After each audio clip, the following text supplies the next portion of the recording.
கீழே பிளே ஆகிட்டு இருக்குல்ல, இந்த வீடியோ எடுத்ததே நான் தான். நானும் ஐபிஎல் மேட்ச் போயிருந்தேன். அன்னைக்கு சரத் ப்ரோ கூட தான் இருந்தேன். அவர் குழந்தைக்கு உடம்பு சரியில்லைன்னு உடனே அவர் தான் டேப்லெட் எடுத்து மொபைல் மேலே வச்சு க்ரஷ் பண்ணி கொடுத்தாரு. அந்த வீடியோ எடுத்து நான் தான் தக் லைஃப்னு போட்டு விட்டேன். ரெண்டாவது வந்து பார்த்தீங்கன்னா இன்னொரு வீடியோ போட்டிருக்கேங்க. இது பீச்சில் எடுத்தது. அவர் கையில் வச்சுட்டு இருக்கிறது எனர்ஜி ட்ரிங்க்கு. இது வந்து ஒரு மது பாட்டில் கிடையாது. ஏன் இப்படி பண்ணுறீங்கன்னு தெரில. இப்படி நான் சொன்னால் நீங்கள் என்ன சொல்லுவீங்க?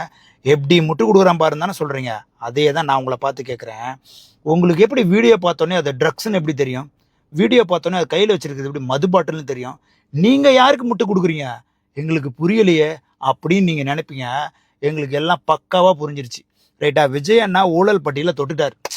இதை தொட விடாம விஜய் அண்ணாவை டைவெர்ட் பண்ணுறாங்களாம். எப்படி டைவெர்ட் பண்ணுறாங்க பார்த்தீங்களா? அவங்க அமைச்சர் மேலே ஒரு அலிகேஷன் கிரியேட் பண்ணுறாங்க. அதனால விஜய் அண்ணா அந்த ஃபைலை தொட மாட்டார். ப்ரோ, எல்லாம் எங்களுக்கு தெரியும். ரைட்டா? விஜய் அண்ணாவும் அதுக்கு டைவர்ட்டும் ஆக மாட்டார். என்ன பண்ணணும்னு அவருக்கு தெரியும். அதுவும் இல்லாமல் அவங்க மீடியாவில் வேறு போட்டு ஓட்டிகிட்டு இருக்காங்க. விஜய் அவர்கள் கடும் கோபத்தில் உள்ளார், சரத்தின் அமைச்சர் பதவி பிடுங்கப்படும் அப்படின்னு சொல்லி இன்னைக்கு போட்டு ஓட்டிக்கிட்டு இருக்காங்க. அதெல்லாம் ஒன்றுமே நடக்காது. ரைட்டா? சரத் ப்ரோ, நீங்கள் ரியாக்ட் பண்ணுறதை நிறுத்துங்க. தேவையில்லாத ரியாக்ட் பண்ணுறீங்க. 1000 வீடியோ கிரியேட் பண்ணி போடுவாங்க ப்ரோ. ஏஐ வேறு வந்துருச்சு, அதில் வேறு போட்டு கிரியேட் பண்ணி அனுப்புவாங்க. ஒரு வீடியோவுக்கு நீங்கள் பதில் சொல்லுவீங்களா? சூப்பராக பண்ணிகிட்டு இருக்கீங்க, மக்களுக்கு நல்ல சேவை பண்ணுறீங்க. ரைட்டா? எல்லாத்தையும் நாங்கள் ஃபாலோ பண்ணிகிட்டு இருக்கோம். நீங்கள் அந்த ஒர்க்கை பாருங்கள் ப்ரோ. எதுவுமே நடக்க போகிறது கிடையாது. எந்த ரியாக்ஷன் நீங்கள் ரியாக்ட் பண்ணுறதுனால தான் இன்னொரு வீடியோ அனுப்புவாங்க. தேவையில்லை, நமக்கு ரியாக்ஷனே தேவையில்லை. விஜய் என்ன எல்லாம் பார்த்துப்பார். ரைட்டா? தமிழ்நாடு நல்ல வழியில் போயிட்டுருக்கு. அதனால் நீங்கள் யாரும் எதையும் ஒரி பண்ணாமல் ஒர்க் பண்ணுங்கள்.